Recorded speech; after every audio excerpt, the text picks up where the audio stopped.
अस्सलाम वालेकुम वीवर्स, मैं आज आपको 16 का टेबल लिखना सिखाऊंगी और बच्चों को कैसे सिखाना है वो सिखाऊंगी।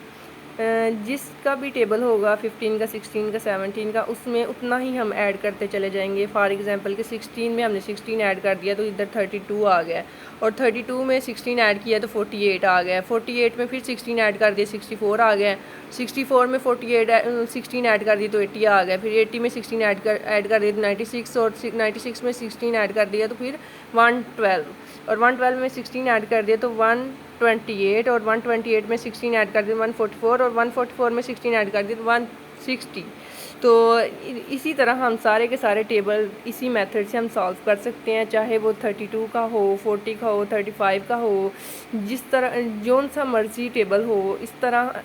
हम बच्चों को बड़ी आसानी तरीके से हम सिखा सकते हैं ताकि बच्चा रट्टा ना लगाएं।